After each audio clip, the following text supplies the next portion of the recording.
सुबह 10 बजे की शुरुआत इंडिया न्यूज के साथ। नमस्कार, आपके साथ मैं राजीव शर्मा। मुझे जवाब चाहिए लेकर हाजिर हूं मैं। उत्तर प्रदेश चुनाव की बात कर लेते हैं। जैसे जैसे नजदीक आ रहे हैं वैसे वैसे वार पलटवार का दौर तेज है। तेज नहीं, तूफान जैसी स्थिति है। बयानबाजी के इस दौर में आरएलडी नेता जयंत चौधरी ने एक विवादित बयान दिया है। वो वोट से बीजेपी नेताओं की चर्बी उतारने की बात कह रहे हैं। जयंत चौधरी ने अपने प्रत्याशियों के पक्ष में वोट करने की अपील करते हुए जनता से कहा कि ऐसा भर भर के वोट दो कि भारतीय जनता पार्टी की जो चर्बी चढ़ रही है, आप सारे नेताओं की चर्बी उतार दो। इससे पहले सीएम योगी ने एक कार्यक्रम के दौरान कहा था कि ये गर्मी जो अभी कैराना और मुजफ्फरनगर में कुछ जगह दिख रही है ना, ये सब शांत हो जाएगी। तेज होती जुबानी जंग की दोनों कहानियां, दोनों बातें आपके सामने रखते हैं और फिर इसी मुद्दे पर अपने पैनल के साथ बातचीत करेंगे। एक बड़ा पैनल हमारे साथ जुड़ा होगा, एक लंबी बहस होगी और जानेंगे कि सामाजिक मर्यादाओं को भुलाकर ऐसी बयानबाजी आखिर क्यों की जा रही है। शब्दों के ऐसे तीर क्यों चले जा रहे हैं जो मर्यादा को कोसों पीछे छोड़ रहे हैं। भाषा की मर्यादा तो सभी स्तर पर होनी चाहिए और आप चुनाव लड़ रहे हैं तो जनता के बीच पहुंचकर उनसे कुछ अपील कर रहे हैं। इतना आवेश में आने की आखिर जरूरत क्यों आ पड़ती है? जीतने चले यूपी, फिर कहां से आई है गर्मी और चर्बी? यूपी का ये बड़ा तापमान आखिर कहां तक जाएगा? सियासी घमासान।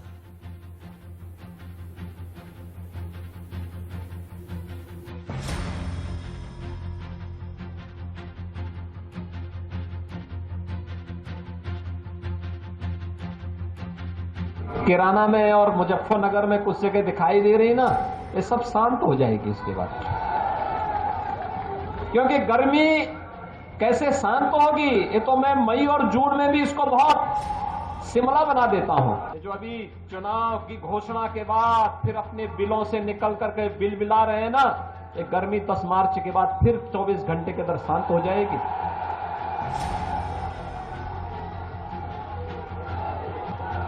24 के बाद 25वां घंटा भी नहीं होगा। अगर हम और आप फिर चूक जाएंगे, आप सोचो शहंशाह के रंग और कितने बदल जाएंगे। बहुत जरूरी है, इलाज कर दो। ये तो चर्बी चढ़ गई है भारतीय जनता पार्टी के नेता, तो चर्बी।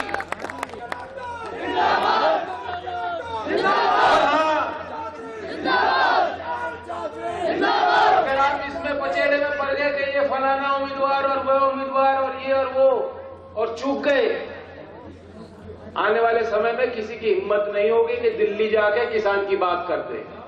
किसान कौन? किसान पहचान के लिए चुनाव है, ये मान सम्मान और हमारी लड़ाई है आगे की। कई मेहमान हमारे साथ जुड़ रहे हैं। हम अपनी तरफ से सिर्फ इतना कहेंगे कि जब भी चुनाव, विधानसभा चुनाव होते हैं, हर पार्टी की कोशिश होती है कि अपनी नीतियों को लेकर जनता के सामने जाए, लेकिन नीतियां रखते रखते जो तल्ख शब्द, जो तल्खी दिखने लगती है, उससे बड़े सवाल खड़े होते हैं कि आखिर ऐसा क्यों और किस वजह से हो रहा है। क्या केवल वोट हासिल करना ही उद्देश्य रह गया है? जीतो, किसी भी तरीके से जीतो और उसके लिए भाषा कोई भी हो, सब स्वीकार है। मेरे साथ तमाम खास मेहमान हैं इस वक्त। मेरे साथ डॉक्टर अरविंद गुप्ता, समाजवादी पार्टी के प्रवक्ता के तौर पर मेरे साथ जुड़ रहे हैं। मेरे साथ दानिश कुरैशी मेरे साथ जुड़ रहे हैं, पॉलिटिकल एनालिस्ट के तौर पर एआईएमआईएम का पक्ष भी रखेंगे। अरविंद मोहन जी हमारे वरिष्ठ सहयोगी कंसल्टिंग एडिटर मेरे साथ जुड़ रहे हैं। हरिहर रघुवंशी बीजेपी प्रवक्ता के तौर पर मेरे साथ जुड़ेंगे कुछ देर में, और संजय चोकर जी मेरे साथ कांग्रेस प्रवक्ता के तौर पर कुछ देर में जुड़ेंगे। हम तस्वीरें देख रहे हैं इस वक्त मुख्यमंत्री योगी आदित्यनाथ की पूरे उत्तर प्रदेश में घूम रहे हैं। एक एक दिन में 2-2, 3-3 जिले कवर कर रहे हैं। गर्मी की बात भी उन्होंने की थी तो चर्बी की बात दूसरी तरफ से सामने आ गई। ये सारे शब्दों की लड़ाई, ये जुबानी जमा खर्ची, आखिर वजह क्या होगी? सबसे पहले अरविंद गुप्ता जी से मैं बात कर रहा हूं। डॉक्टर अरविंद गुप्ता, समाजवादी पार्टी से। डॉक्टर अरविंद गुप्ता, आप तो जीतने चले थे यूपी, उत्तर प्रदेश जीतने की बात कर रहे थे, सब कुछ बीजेपी के खिलाफ है ये भी आप कह रहे थे। ये चर्बी कहां से आने लगी आपके गठबंधन की तरफ से? देखिए, एक बात आपको बताऊं, हमारे योगी जी ने अभी ये बात कही कि हम जून जुलाई में भी शिमला का माहौल बना सकते हैं। मैं इनसे पूछना चाहता हूं, इको गार्डन जो शिक्षक अभ्यर्थी जो गर्मी में झुलस गए थे, तब आप शिमला नहीं बना पाए। दिल्ली बॉर्डर पे किसान जो बैठा हुआ था वो गर्मी में झुलस गया, तब आप शिमला नहीं बना पाए। किसान अपने खेतों की रखवाली करते हुए अन्ना पशुओं से वो गर्मी में झुलस गया, तब आप जो है शिमला नहीं बना पाए। हाथरस में बेटी की चिता रात के 3 बजे जला दी गई, उसकी जो तपिश हुई थी, तब आप शिमला नहीं बना पाए। मनीष गुप्ता, आपके गोरखपुर में ही वहां पर पुलिस वालों ने उसकी हत्या कर दी और उसका परिवार गर्मी में झुलस गया, तब आप जो है शिमला नहीं बना पाए। एनसीआरबी का डाटा निकाल देखिए, 1,50,000 से ऊपर लोगों ने आत्महत्याएं करी हैं, जिनमें 11,500 व्यापारी है। उनकी चिताओं से उनके घर जल गए, लेकिन तब आप शिमला नहीं बना पाए। अब आप एक चीज बताइए हमें, आज आप शिमला इसलिए बनाना चाहते हैं कि आज आपको लग रहा है कि सत्ता आपके हाथ से चली गई, आधार खिसक गया आपका, क्योंकि पिछले 5 साल में आपने कुछ नहीं किया। आपने उत्तर प्रदेश को उल्टा प्रदेश बना दिया। जो डबल इंजन की सरकार चल रही थी, वो इंजन एक आगे चल रहा था और आप योगी जी उस इंजन को दूसरी दिशा में ले जा रहे थे, तो दोनों इंजन अपोजिट डायरेक्शन में चल रहे थे। देखिए, मैं आपको एक बात बताऊं, अगर आज हम बात करें इन्होंने क्या किया, मैं केवल 10 सवाल है मेरे, और ये इनके घोषणा पत्र का है। क्या आपने 100 स्मार्ट सिटी हमें दे दिए? आदर्श ग्राम योजना के तहत कितने ग्राम आपने जो है आदर्श बनाए? सार्वजनिक क्षेत्रों में वाईफाई उपलब्ध कराने की बात करी, कितने क्षेत्रों में आपने वाईफाई उपलब्ध कराए? युवाओं को टैबलेट देने की बात हुई, कितने युवाओं को आपने टैबलेट दे दीजिए? नमामि गंगे योजना में क्या आप गंगा जी की सफाई कर दी? 70 लाख लोगों को रोजगार देने की बात चल रही थी, कहां गए रोजगार? किसानों की इनकम 2022 में दुगनी करने की बात थी, हुई दुगनी? भ्रष्टाचार मुक्त व्यवस्था देने की बात थी, आप भ्रष्टाचार मुक्त व्यवस्था दे पाए? मझोला व्यापारियों का उदय करने की बात हुई थी, आज मझोला व्यापारी बिल्कुल निपट गया है, भुगत गया है। और स्वास्थ्य सेवाओं की जो बदहाली थी उत्तर प्रदेश में, क्या उसमें कुछ सुधार हुआ? 10 सवाल हैं, सीधा साधा जवाब है। डॉक्टर अरविंद गुप्ता, अगर अगर इनके जवाब हासिल नहीं हो रहे हैं तो जनता तक इन जवाबों को, इन सवालों को पहुंचाना कहीं ज्यादा बेहतर होगा, या फिर सामने वाला गिर गया है इसलिए हम भी गिरेंगे, तभी जनता के सामने बात पहुंचेगी? चर्बी उतार लो इनकी। राजेश जी, मैं आपको बताऊं, उन्होंने चर्बी किस चीज के लिए कही थी? सीधी सी बात है कि जब एक क्रिया की प्रतिक्रिया है, देखिए सीधी बात है, मानव स्वभाव है, क्रिया की प्रतिक्रिया होनी चाहिए जी। और मैं एक चीज आपसे जरूर कहूंगा राजेश जी, एक सन्यासी जो होता है वो तभी सन्यासी कहा जाता है जब अपने क्रोध पर वो अपनी विजय पाले। और जो व्यक्ति अपनी क्रोध पर ही विजय नहीं पा सकता है, उसे आप सन्यासी का दर्जा कैसे दे सकते हैं? देखिए, ये सब छलावा है। ठीक है, छलावा है। क्रिया की प्रतिक्रिया की बात आप कह रहे हैं सन्यासी के लिए, लेकिन प्रतिक्रिया तो डॉक्टर अरविंद गुप्ता आपकी तरफ से आई है ना। आपकी बातों को अगर मैं समझूं तो मुझे यह समझ में आ रहा है कि सामने वाले ने गलती की, ठीक है, लेकिन हम भी गलती करेंगे तभी बराबरी हो पाएगी। मेरे साथ अरविंद मोहन जी भी इस वक्त जुड़े हुए हैं। नहीं, मैं आता हूं, मैंने वक्त दे दिया, सबको वक्त देना है, सबको वक्त देना है। अरविंद मोहन जी मेरे साथ इस वक्त जुड़े हुए जी। राजेश जी, गलती किसने की? किसके गलती की बातें कर रहे हैं? उत्तर प्रदेश में आप मुझे सुन पा रहे हैं? जी राजेश जी, सुन पा रहे हैं? हाँ, आपकी आवाज आ रही। नहीं, हरिहर रघुवंशी जी, बीजेपी हरिहर रघुवंशी जी बोल रहे हैं। जी बोलिए हरिहर रघुवंशी जी, आप ही जवाब दें। उत्तर प्रदेश में 2017 से पहले क्या स्थिति थी, उसको पूरे उत्तर प्रदेश ने नहीं, पूरे देश ने देखा है। किस तरह से उत्तर प्रदेश में माफिया राज, गुंडा राज चल रहा था। बहू बेटियां कहीं सुरक्षित नहीं थी, कोई कॉलेज नहीं जा पा रहा था, कोई स्कूल नहीं जा पा रहा था, कोई अपने ऑफिस नहीं जा रहा था। किसका संरक्षण ये लोग कर रहे थे? जिसका संरक्षण ये कर रहे थे, आज उसके ऊपर बुलडोजर चल रहा है। उन माफियाओं, उन डकैतों का संरक्षण करने वाली सपा सरकार आज परेशान किस लिए? सिर्फ इसलिए है कि वो सारे डकैत, सारे गुंडे आज या तो उत्तर प्रदेश से बाहर हैं, या तो जेल में है, या तो तख्ती लगा के जा रहे हैं कि हमने अपराध किया, मुझे गिरफ्तार कर लो। ऐसा शासन इनको नहीं चाहिए। इनको डकैतों का शासन चाहिए। इनको उत्तर प्रदेश में 3 मुख्यमंत्रियों का शासन चाहिए। इनको ऐसा शासन चाहिए जो आम जनता की हित की बात न करे, सिर्फ लूट खसोट की बात करे, और पूरे परिवार को अपना एक धन संग्रह का शासन बना दिया इन लोगों ने, और पूरे टैक्स पेयर का, उत्तर प्रदेश का पैसा इन्होंने लूट के अपने घर में जमा कर लिया। वैसा शासन इनको चाहिए। आज सबका विकास हो रहा है, वो इनको हजम नहीं हो रहा है। उत्तर प्रदेश की अर्थव्यवस्था आज 10 लाख करोड़ से 21 लाख करोड़ की हो गई है, इनको हजम नहीं हो रहा है। जी। उत्तर प्रदेश में आज इंटरनेशनल एयरपोर्ट बन रहे हैं, मेट्रो बन रही है, कॉरिडोर बन रहा है, डिफेंस कॉरिडोर बन रहा है, रोजगार लोगों को मिल रहा है, गन्ना भुगतान हो रहा है, लेकिन इनको ये सब चीजें हजम नहीं हो रही। ठीक है हरिहर जी 10 लाख करोड़ से 21 लाख। अब मेरा सवाल आपसे, आपने जवाब उनको दे दिया, मेरा सवाल आपसे 21 लाख करोड़ बन गया, ठीक है, अभी मैं आंकड़ों में नहीं जाऊंगा, आप कह रहे हैं सही कह रहे होंगे, जनता तक ये बात जानी चाहिए, लेकिन जब बातें होती है रोटी कपड़ा और मकान की, क्यों नहीं आपकी तरफ से वो आगे जाती? और अगर आप करते हैं तो वो आवाजें पाकिस्तान, जिन्ना, गन्ना, अब्बा जान, इन तमाम चीजों के पीछे दब क्यों जाती हैं? क्यों आप लोगों की रोटी कपड़ा और मकान और इन तमाम बढ़ती इकोनॉमी, बढ़ते हाईवे की बातें सबसे फोर फ्रंट में होती हैं? साफ साफ कह दिया अभी समाजवादी पार्टी ने, गर्मी की शुरुआत आप कर रहे हैं तो हम चर्बी पे आएंगे, फिर ठीक है क्रिया की प्रतिक्रिया।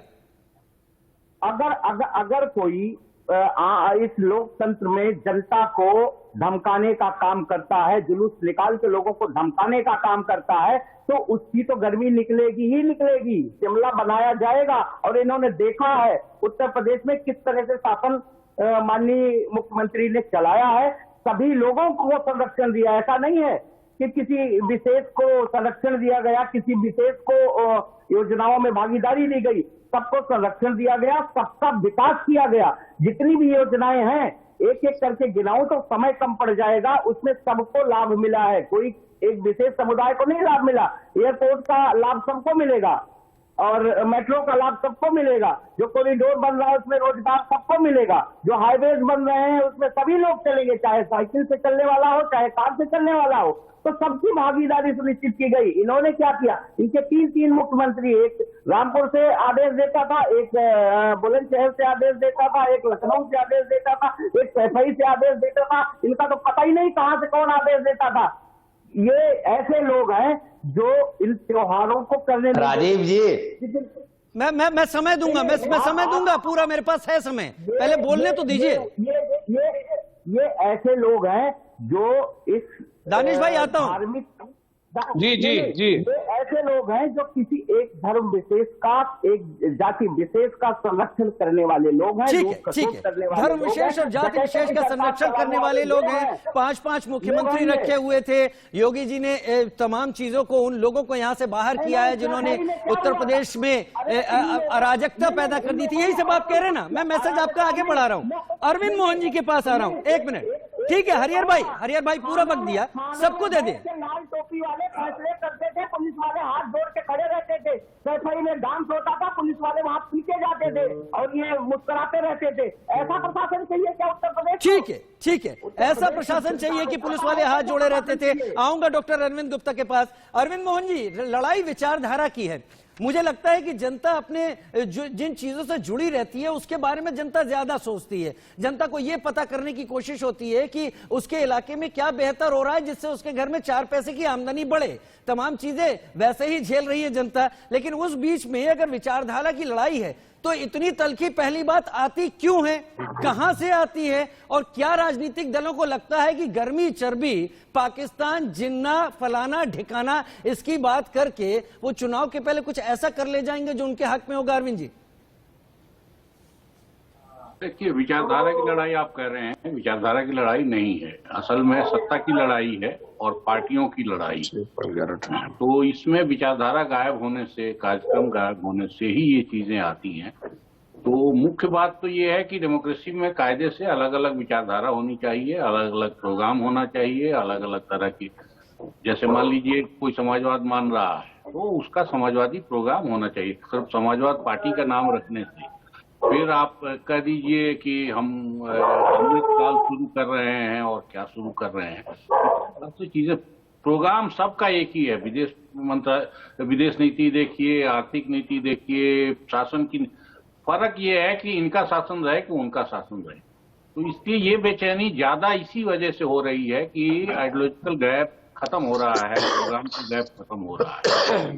लेकिन चुनाव में आदमी जब बोलने शुरू होता है और खास तौर से बहुत ज्यादा वहां ड्रामा की गुंजाइश नहीं रहती, तो बोलने में निश्चित रूप से चीजें निकलती हैं थोड़ी हल्की भी। एक सीमा जरूर उसमें होनी चाहिए। वो हिंसा भड़काने वाली हो जाए, वो जातिवाद भड़काने, वो कम्युनल ये भड़काने वाली चीजें हों, तो उस पे उसकी निंदा होनी चाहिए, उसको उस पे रोक लगानी चाहिए पार्टियों को खुद भी।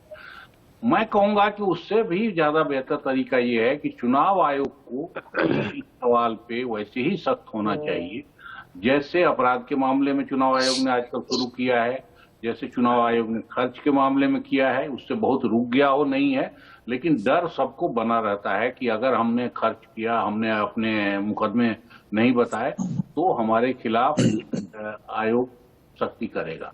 तो एक किस्म के वार्निंग सिस्टम वहाँ इस बोली के सवाल पे भी होनी चाहिए। मैं इसको इस तरह से समझूं अरविंद जी कि जैसे लोग कहते हैं कि ट्रैफिक पुलिस का सिपाही भले सड़क पर ट्रैफिक कंट्रोल करे ना करे, अगर वो मौजूद है तो उसका असर पड़ता है। क्या आप यही कहना चाहते हैं? निश्चित रूप से खर्च का ही मैं कह रहा हूं कि खर्च की सीमा है, उससे बहुत ज्यादा फर्क पड़ा हो ऐसा माना नहीं जा सकता। लेकिन हर आदमी डरा रहता है खर्च करने में, पैसा लुटाने में, पैसा पकड़ा जा रहा है। तो यही अपराध के मामले में हुआ है कि मुकदमे अगर आप नहीं भरेंगे तो हो सकता है आपका चुनाव रद्द हो। बहुत ज्यादा चुनाव रद्द नहीं हुए हैं, लेकिन वो खतरा बना रहता है। तो वो चीज भी होनी चाहिए थोड़ी पार्टियों को, लेकिन मुख्य रूप से अपनी सीमा तय करनी चाहिए। और ये जो हम लोग बैठ के बात कर रहे हैं या मैं ही इतनी ऊंची बातें कर रहा हूँ, ये सिर्फ आदर्श का मामला नहीं है, ये कहीं न कहीं प्रोग्राम का भी मामला है। ये लोग जानबूझ के बस छिड़ते हैं क्योंकि इससे लोगों की प्रतिक्रिया दिखाई देती है, फिर चुनाव का मुद्दा दिखाई देता है। जी हमने देखा है, अभी हम लोग ये चर्चा करते रहे हैं कि चुनाव के मुद्दे किस किस्म से सेटल हुए हैं। जी अभी आप देखिए कि अचानक आपको दिखाई देगा काशी, मथुरा और बनारस जो इतनी चर्चा थी, 3 तलाक, इतनी वो सब चर्चा है, क्योंकि वो लग रहा है कि लोगों के बीच जम नहीं पा रहा। कई सारी चीजें निकल के आई हैं, अगर आप लिस्ट देखेंगे तो काफी सारी, तो वो चीजें नहीं जम रही हैं। तो ये जो बातें बोलते हैं नेता लोग भीड़ के बीच में, वो एक किस्म का टेस्टिंग भी होती है। अरविंद जी, इससे पहले कि मैं दानिश कुरैशी और संजय चोकर जी का रुख करूं आपसे, आपने जो अभी बात कही बहुत आंख खोलने वाली बात कही है। आपने कहा है इसका कुछ असर होता हुआ नहीं दिख रहा। क्या मैं आपसे ये बात रख सकता हूं? अगर आप गलत हो तो आप मेरे बताएं मुझे। क्या जो दूसरी तरफ जनता बैठी है, जिसे वोटर समझा जा रहा है, क्या वो भी ऐसा ही कुछ सुनना चाहती है? क्या संदेश ये भी है? नहीं, वो सुनना चाहती तब तो ये बातें बढ़ती, वो नहीं सुनना चाहती है, इसलिए वो बात धीरे धीरे किनारे। कई सारी चीजें बदली हैं, अगर आप कंपेयरिंग देखेंगे। जैसे महिलाओं का मसला, कांग्रेस इतने कमजोर ढंग से महिलाओं के मसले को आगे बढ़ा रही है, लेकिन हर पार्टी के इस पे दिखाई दे रहा है। यही ओबीसी का है, टिकट ओबीसी का बढ़ना या शेड्यूल कास्ट का बढ़ना। आप देखिए जनरल सीट से शेड्यूल कास्ट कैंडिडेट आना, ये पहले रेयर फेनोमेना था। इस बार उत्तर प्रदेश चुनाव में कई जगह दिखाई दे रहा है कि जनरल सीट से ओबीसी शेड्यूल कास्ट कैंडिडेट आ रहे हैं, क्योंकि वोट का गणित ऐसा है कि उसमें सब चीजें महत्वपूर्ण होती जाती है। जो सबसे कमजोर तबका हम मानते हैं सोसाइटी का, शेड्यूल कास्ट, उसकी गिनती अपने आप में वोट के समय इतनी महत्वपूर्ण हो जाती है कि सब जने उसके दरवाजे पे पहुंच रहे हैं। तो ये गणित डेमोक्रेसी कई समाधान कर देती है और चुनाव के प्रोसेस में भी समाधान।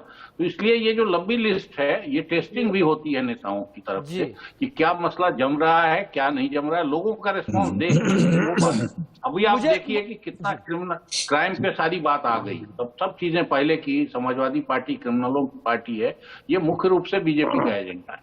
और समाजवादी पार्टी और ये इस सरकार की कमजोरियों को भी उसी तरह से पॉइंट आउट कर रहे हैं।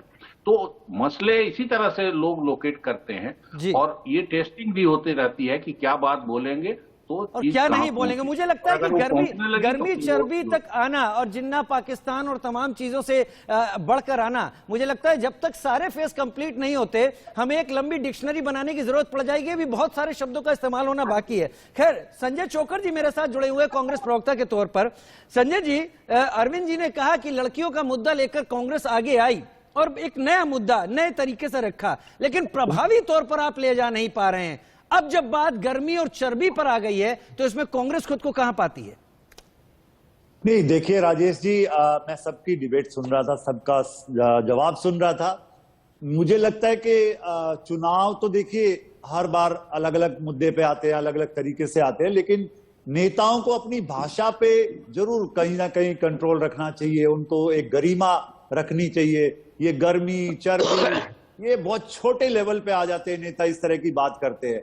तो मुझे लगता है कि चुनाव का जो फोकस है वो विकास के मुद्दे पे होना चाहिए। आप सही कह रहे हैं। आपकी पार्टी में जो इमरान मसूद कभी हुआ करते थे, जिन्होंने प्रधानमंत्री मोदी के टुकड़े टुकड़े करने की बात कही थी, वो डॉक्टर अरविंद गुप्ता के साथ है। हम अगर देखिए, आप कोई किसी पार्टी की बात, मैं किसी बीजेपी या किसी पार्टी की बात नहीं, चाहे वो कांग्रेस का भी कोई नेता है, अगर कोई गलत बात करता है तो वो आप उसको लोग अच्छा नहीं मानते। लोग कहीं ना कहीं उसके बारे में, अगर इमरान मसूद ने अगर कांग्रेस में रहते हुए कोई गलत बयान दिया तो उनकी इमेज क्या बनी, उनको 2 चुनाव हारने पड़े, लोगों ने वोट नहीं डाली उनको। अगर कोई नेता ताव में आके इमोशनल होके या अपना फायदा उठाना चाहता है इस तरीके की चीजों से, तो वो फायदा नहीं उठता, उसका नुकसान होता है। आज चाहे जयंत चौधरी जी इस तरह की बात कर रहे हैं, चाहे योगी जी बात कर रहे हैं, या कांग्रेस का कोई नेता इस तरह की बात करेगा, तो ये सही नहीं है। चाहे वो टीवी डिबेट पे बात करें। अच्छा, जवाब में अब ये भी जोड़ दीजिए कि इन तमाम शब्दों के बीच में कांग्रेस खुद को कहां पाती है? नहीं, देखिए, अब तो ये तो चुनाव के बाद पता चलेगा, रिजल्ट के बाद के कौन कहां होगा। सब अपनी अपने दाव रख रहे हैं कि हम इतनी सीटें लेंगे, हम सरकार बनाएंगे। लेकिन मैं एक चीज जरूर कहना चाहता हूं कि इस चुनाव के पिछले 4-5 सालों की अगर बात करें तो सबसे ज्यादा मुद्दे, अगर राहुल गांधी जी ने भट्टा पारसोल से बात करें, किसानों की आवाज उठाई, अब प्रियंका गांधी जी ने लगातार अब प्रदेश में जहां पे भी कोई ऐसा अत्याचार हुआ, जो भी किस तरह सरकार के खिलाफ मजबूती से आवाज उठाई। लेकिन अखिलेश यादव जी, जयंत चौधरी जी या और नेताओं से मैं पूछना चाहता हूं कि ये इस कोविड के दौरान कहां थे? ये किसान आंदोलन के बाद ये सीन में आए, लोगों के बीच में क्यों सीन में आए? जवाब मांग रहे इस बात का। ठीक है, एक मैं आता हूं, मेरे पास वक्त है, हेडलाइंस के बाद आऊंगा, लेकिन उससे पहले दानिश कुरैशी मेरे साथ जुड़े हुए हैं। दानिश भाई, गर्मी चर्बी की तो बात हम लगातार कर रहे हैं यहाँ पर। आपने भी सुना होगा, इससे पहले भी तमाम चीजें रही हैं। उत्तर प्रदेश में एआईएमआईएम कहां पाती है इन तमाम बयानबाजी के बीच में? देखिए, सबसे पहले तो मैं शुरुआत करूंगा जो स्टेटमेंट की बात है गर्मी और सर्दी की। तो मैं आपको बताऊं, दरअसल चुनाव प्रचार प्रसार में स्टार प्रचारक जो होते हैं वो आवाम को, वोटर्स को अपनी तरफ खींचने के लिए भाषणबाजी करते हैं। लेकिन जिस तरीके से बाबा ने शुरुआत की है, तो कहीं ना कहीं वो ऐसा लग रहा है कि वो ऑपोजिशन के लोगों को, जो मतलब अभी पावर में दिखाई दे रहे हैं, उनको धमकाने की भाषा का इस्तेमाल कर रहे हैं। जिस बात के लिए योगी जी जाने जाते हैं, मुख्यमंत्री रहते हैं, वो जिन शब्दों का प्रयोग करते हैं, ठोक दो, बुलडोजर घुमा दो, ये जो सत्ता का जो केंद्र बिंदु है उत्तर प्रदेश का, उस जगह पर दानिश एक चीज बताइए, चलिए, अगर मैं उकसा रहा हूं आपको और आप उकसावे में आ रहे हैं, तो मुझसे ज्यादा जिम्मेदार तो आप हैं कि आप मेरी पिच पर आकर खेल रहे हैं। तो इसमें ये तो नहीं तय किया जा सकता कि मुख्यमंत्री कुछ गलत कह रहा है, उसने तो आपकी हकीकत दिखाने के लिए शब्दों का इस्तेमाल कर दिया। सुनिए मेरी बात, मैं आपको बताऊं, अगर मेरे पर कोई खूनी हमला करेगा तो क्या मैं अपना स्व बचाव में उल्टा अटैक नहीं करूंगा? तो ये सारी प्रक्रियाएं होती है। दूसरी बात मैं आपको कहूं कि सारी राजनीतिक पार्टियों में अभी हम देख रहे हैं कि नंबर ऑफ रेशियो जो है ओबीसी के, दलित के लिए और इवन रिलीजियस माइनॉरिटी के लिए भी पॉलिटिकल स्पेस बड़ा है रिप्रेजेंटेशन में। लेकिन होना ये चाहिए, जितनी उम्मीदें लगी हैं पूरे दलित समाज को, पूरे मुस्लिम समाज को, कहीं ना कहीं मुझे लगता है कि समाजवादी पार्टी भी उसमें कमतर दिखाई दे रही है मेरे नजरिए से। दूसरी बात मैं कहूं कि जैसा कि गुप्ता जी कह रहे थे, समाजवादी के प्रवक्ता, कि योगी की सरकार ने जिस तरीके से काम किया है, तो उसके सामने अखिलेश जी ने काम किया। मैं आपको बता दूं कि एससी का जो स्पेशल एलोकेटेड बजट जो था स्टेट का, उसका मिसयूज ये सरकार, बाबा की सरकार करती रही। कहीं ना कहीं उसको उजागर करने की कोशिश मुझे लगता है कि ओवैसी साहब ने की, लेकिन मुख्य विपक्ष के तौर पर समाजवादी पार्टी उसमें नाकाम रही है। ये सच्चाई उनको स्वीकार नहीं, नाकाम रही है, खामोश रही। नाकाम का खामोश तो एक सॉफ्ट अल्फाज है। नाकाम इसलिए रही कि अगर आप उसमें कुछ कर नहीं पाए तो आप नाकाम ही रहे। दूसरी तरफ मैं बताऊं, कांग्रेस के जो नेता जो अभी कह रहे थे कि राहुल गांधी जी इसके किसानों के लिए बोले, उसके लिए दरअसल हो ये रहा है कि कांग्रेस तो अब किसी आंदोलन करने के मकाम पे रह ही नहीं गई थी। नेशनल लेवल के मुख्य विपक्ष के तौर पे उनको जो करना चाहिए था, तो अब वो ये कर रही है कि अवाम जो अपना आंदोलन बना खड़ा करती है, उसमें जाके उनके वीआईपी नेता पहुंच जाते हैं, वहां पे राशन भाषण करते हैं और उसके बाद वो ऐसा दिखाते हैं कि हमारा इससे अटैचमेंट है। दरअसल किसान का जो आंदोलन था वो पूरा किसानों ने किया था, ये वाला जो आंदोलन था वो भी यही था। कौन कहां क्या दिखा रहा है वो तो सामने आ रहा है। हम लोग महज यहां पर इस बात को चर्चा में रख पा रहे हैं कि ऐसा हो रहा है तो क्यों हो रहा है? क्या चर्बी तक आकर शब्द रुकेंगे या इसके आगे भी एक पन्ना लिखना पड़ेगा तमाम दूसरे शब्दों का? हेडलाइंस के बाद वापस लौटता हूं।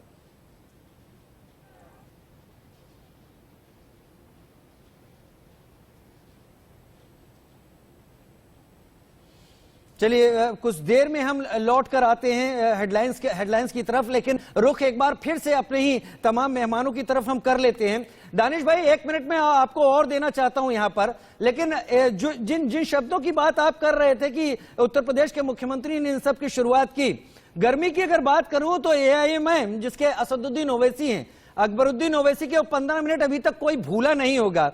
लेकिन सवाल यह है कि AIMIM जो अलग एक खाका, एक खाना बनाने की कोशिश में थी, इस गर्मी और चर्बी के बीच में कहां है? क्या विपक्षी दलों के उस आरोप के ही खाने में आ गई है जो कहते हैं बीजेपी की बी टीम है? देखिए, मैं समझता हूं कि ऑल इंडिया मजलिस इत्तेहादुल मुस्लिमीन के नेशनल प्रेसिडेंट असदुद्दीन ओवैसी साहब हैं और वही उत्तर प्रदेश में प्रचार प्रसार भी कर रहे हैं।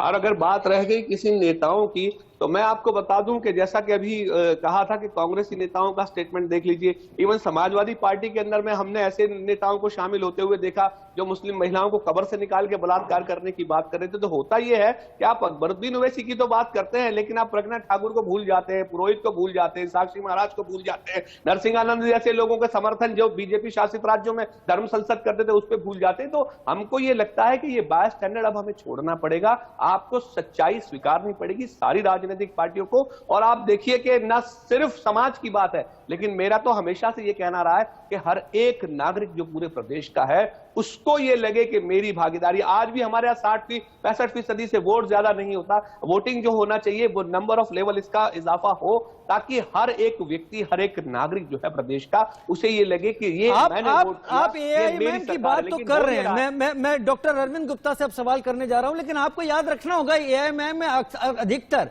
आप कह रहे हैं हर एक का भला हो, हर एक की बात हो। AIMIM तो कहती है मुसलमानों की बात हो, मुसलमानों के बारे में कोई नहीं सोच रहा है, हम मुसलमानों के बारे में सोचेंगे, मुसलमानों के लिए ये नहीं हुआ। तो AIMIM तो खुद अपनी आइडियोलॉजी को एक जाति तक केंद्रित कर रही। डॉक्टर अरविंद गुप्ता, आप लोग खामोश रहे, आप लोग नाकाम रहे कि आज बीजेपी इस स्थिति में है। जैसा दानिश कुरैशी का कहना है, आप लोगों ने तमाम आरोपों को इस सरकार के खिलाफ जो उभारना था वो आप उभारने से चूके ही नहीं, खामोश रहे। राजीव जी, दानिश जी को मैं बड़े सम्मान के साथ एक बात कहना चाहता हूं कि जब ये सर्व समाज की बात करते हैं तो बड़ा एक हास्यास्पद लगता है कि इनके जो नेता हैं वो केवल और केवल मुसलमानों की बात करते हैं। अब मैं आपको निश्चित तौर पे एक बात और बता दूं, ये मुसलमानों की भी बात नहीं करते, केवल अपनी बात करते हैं कि इन्हें कैसे जो है सत्ता का सुख मिले और किस तरीके से अपने वर्चस्व को ये बढ़ाए, पहली चीज। दूसरी चीज ये है, सबको ज्ञात है कि ये भाजपा की बी टीम की तरह काम कर रहे हैं निश्चित तौर पे। अब रही बात समाजवादी पार्टी की, तो देखिए साहब, आज जो है चाहे AIMIM हो, चाहे कांग्रेस हो, चाहे बसपा हो, ये लोग जो है पिच पे केवल 2 ही टीमें लड़ रही हैं, समाजवादी पार्टी और भारतीय जनता पार्टी। ये सब दर्शक दीर्घाम बैठे हुए दर्शक हैं इस टाइम, ये निश्चित तौर पे आप मान लीजिए। और माननीय अखिलेश जी ने जिस तरीके से प्रचंड एक लहर तैयार करी है उत्तर प्रदेश में भारतीय जनता पार्टी के आने वाले समय में इसे रोकने के लिए, तो वो एक काबिले तारीफ है। एक शख्स, एक अर्जुन सभी कौरवों के विरोध खड़ा हुआ है। दूंगा, अभी थोड़ी देर में आता हूं दानिश भाई। सभी कौरवों के विरोध में खड़ा हुआ है और अकेला ही पूरा अपना गांडीव लेके चल रहा है। तो आप देख लीजिए, आज केवल एक अर्जुन से ही पूरी कौरव सेना डरी हुई महसूस हो रही। इसीलिए कोई गर्मी उतारने की बात कर रहा, कोई बात कर रहा है, लेकिन निश्चित तौर पर आप मान चलिए इस युद्ध में गांडीवधारी अखिलेश जी ही विजयी होंगे और समाजवादी पार्टी निश्चित तौर पे पूर्ण बहुमत के साथ आई। चलिए, गांडीवधारी अखिलेश जी, आपने एक नया नामकरण कर दिया और शब्दों का जो स्तर गिर रहा था उसे आपने उठा दिया। मैं अरविंद जी से इसका सवाल पूछूंगा, लेकिन इससे पहले दानिश कुरैशी मेरे साथ इस वक्त है। दानिश, 20 सेकंड आपको दूंगा, दर्शक दीर्घा का हिस्सा है आप लोग। डॉक्टर अरविंद गुप्ता। देखिए, मैं तो इतना ही समझता हूं, मेरे नजरिए से अपना नजरिया ये मैं मानता हूं कि असदुद्दीन ओवैसी साहब जो हैं वो नमक का नाम है, अगर कम रह जाएगा तो स्वाद अधूरा रह जाएगा, और ज्यादा हो गया तो क्या होगा वो आप समझ सकते हैं। दूसरी तरफ वो अगर आप बात कहते हैं कि असदुद्दीन ओवैसी साहब सिर्फ मुसलमानों की बात करते हैं तो बिल्कुल गलत बात है। असदुद्दीन ओवैसी साहब सियासी जुल्म का शिकार समाज की बात करते हैं तो सबसे पहले नंबर पर शिकार जो है इस प्रदेश में वो मुसलमान है, उसके बाद दलित है। तो हमेशा से ही वो मुसलमान और दलितों की बात करते हैं, बाद में ओबीसी की। ठीक है नहीं, ये आपसी चर्चा से रोकिए। बनिया समाज होता है। अरविंद जी, नहीं, बिल्कुल झूठ, बिल्कुल झूठ। इस बात से आपके इत्तेफाक नहीं रखता मैं, इस बात से आपके मैं इत्तेफाक नहीं रखता गुप्ता। बिल्कुल, मैं आपको बताऊं, आप 7% वाले मुख्यमंत्री बनाएंगे, 20% वाले को उप मुख्यमंत्री पद देंगे? मैं आपको पूछ रहा हूं, बताइए, चलिए चैनल पे बोलिए। आप नहीं बोलेंगे? दानिश जी, एक चीज मैं आपको बता दूं, केवल अगर हम एक चीज लेके चले, हम प्रतिशत में उत्तर प्रदेश को बांट के नाम 100% की बात करें तो मेरे हिसाब से हम एक उत्तर प्रदेश को उत्तर प्रदेश बनाने की ओर। बहुत बढ़िया, बहुत अच्छी बात है। अरविंद मोहन जी के पास जाऊंगा। नहीं, हरिहर रघुवंशी ठीक है। दानिश भाई, अरविंद जी, आपकी आपसी बहस को रोके, अरविंद मोहन जी के पास आ रहा हूं। हरिहर जी, आपको मौका दूंगा, मेरे पास वक्त है। अरविंद मोहन जी, आपने सुना अभी अरविंद गुप्ता को और दानिश कुरैशी को।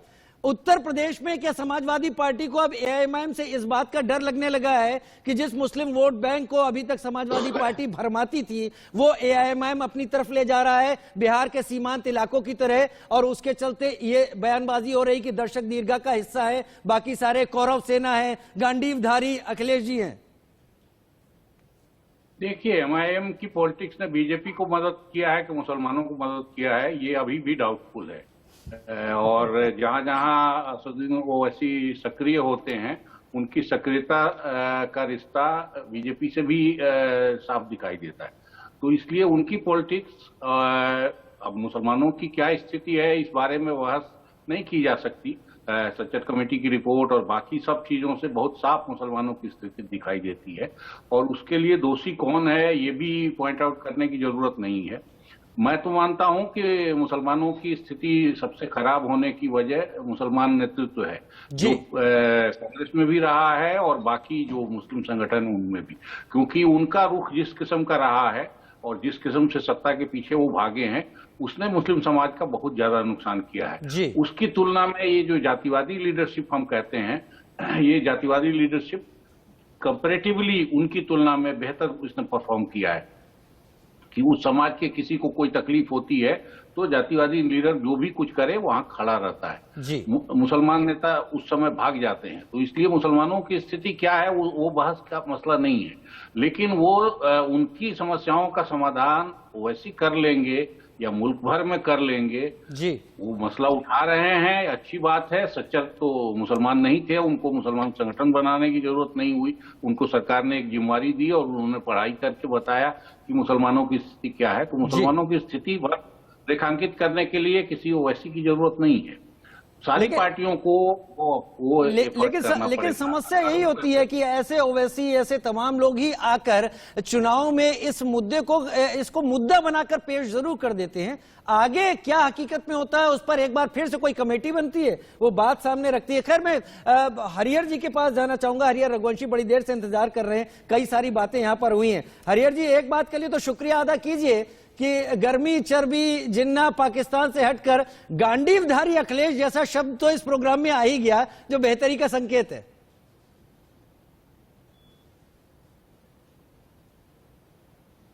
आप अपना ऑडियो, आपका ऑडियो म्यूट है, उसे अनम्यूट कर लें। हरिहर जी, आपका ऑडियो म्यूट है।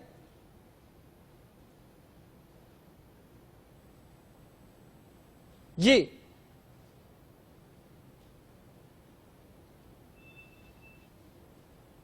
आवाज आ रही है? जी जी, बोलें बोलें। अखिलेश ना तो इटावा बचा पाए, ना मैनपुरी बचा पाए, ना आजमगढ़ बचा पाए। अब वो जा करके करहल में छुप रहे हैं। उनके पास कोई धनुष नहीं है। धनुष वाला व्यक्ति कहीं छुपता नहीं है। न वो अपना परिवार बचा पाए, वो प्रदेश को क्या बचाएंगे?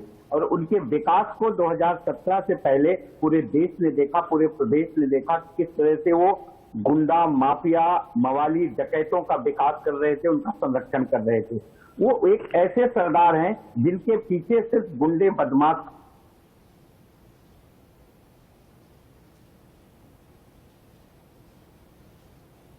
मुझे लगता है हरिहर जी से संपर्क इस वक्त हमारा टूट गया है। मैं संजय चोकर जी से बात करूंगा। हरिहर जी को भी जैसे ही संपर्क जुड़ता है, ये तस्वीरें इस वक्त अखिलेश यादव जी की,